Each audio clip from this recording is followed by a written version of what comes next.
ଜୟ ଜଗନ୍ନାଥ ସାଙ୍ଗମାନେ ଆଜି ତିଆରି ହେଇଛି ବୋଇତାଳୁ ଫୁଲ ବା କଖାରୁ ଫୁଲର ବରା। ଏହି ବରା ଖାଇବାକୁ ବହୁତ ଭଲ ଲାଗିଥାଏ।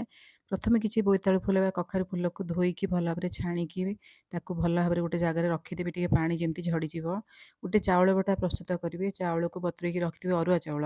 ସେଥିରେ କିଛି କଞ୍ଚା ଲଙ୍କା ରସୁଣ ଦେଇକି ଗୋଟେ ଫାଇନ୍ ପେଷ୍ଟ କରିଦେବେ। ସ୍ୱାଦ ହିସାବରେ ଲୁଣ, ଅଳ୍ପ ହଳଦୀ ଗୁଣ୍ଡ ଦେଇକି ତାକୁ ଭଲ ଭାବରେ ଗୋଳେଇକି ରଖିବେ। ତାପରେ ତାୱା ବସେଇ ତାୱା ଗରମ ହେଲା ପରେ ତେଲ ଦେଇଦେବେ। ତେଲ ଗରମ ହେଲା ପରେ ସେ ବୋଇତାଳୁ ଫୁଲ ବା କଖାରୁ ଫୁଲ ଯେଉଁ ଧୋଇକି ଛାଣିକି ରଖିଥିବେ ନା, ସେ ଚାଉଳ ବଟାରେ ଗୋଟି ଗୋଟି କରି ବୁଡ଼େଇବେ। ବୁଡ଼େଇକି ସେ ତାୱାରେ ଭଲ ଭାବରେ ତାକୁ ଗୋଟି ଗୋଟିକି ରଖିକି ତାକୁ ଭାଜିବେ। ଅଳ୍ପ ଅଳ୍ପ ତେଲ ଦେଇକି ଦିପଟ ସାଇଡ଼ରେ ଓଲଟେଇକି ତାକୁ ଭାଜିବେ।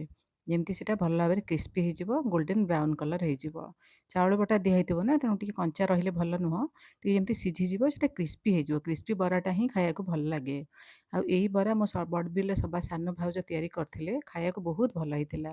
ଏଇ କଖାରୁ ଫୁଲ ବା ବୋଇତାଳୁ ଫୁଲ ବରା ଆପଣ ଗରମ ଭାତରେ ଖାଇପାରିବେ, ପଖାଳରେ ଖାଇପାରିବେ। ଇଭିନିଂ ସ୍ନାକ୍ସ ହିସାବରେ ତାକୁ ଟମାଟୋ ସସ୍, ଚିଲି ସସ୍ ବା କୌଣସି ଧନିଆ ଚଟଣି, ଗ୍ରୀନ୍ ଚଟଣି ଦେଇକି ଖାଇପାରିବେ। ଯଦି ମୋ ରୋଷେଇ ଆପଣମାନଙ୍କୁ ଭଲ ଲାଗିଥିବ ବା ଆପଣ ଏଇ ନୂଆ ନୂଆ ଭିଡ଼ିଓ ଦେଖିବାକୁ ଚାହାନ୍ତି, ତାହେଲେ ମୋତେ ୟୁଟ୍ୟୁବରେ ସବସ୍କ୍ରାଇବ୍ କରିଦେବେ। ମୋର ଫେସବୁକ୍ ପେଜ୍ ଓ ଇନଷ୍ଟାଗ୍ରାମରେ ମୋତେ ଫଲୋ କରିଦେବେ। ଆଉ ଯଦି ରୋଷେଇ ଆପଣମାନଙ୍କୁ ଭଲ ଲାଗିଥିବ, ତାହେଲେ ଆପଣ ଯଦି ଚାହିଁବେ ସେଥିରେ କିଛି ଲାଇକ୍, କମେଣ୍ଟ ଓ ସେୟାର ମଧ୍ୟ କରିପାରିବେ।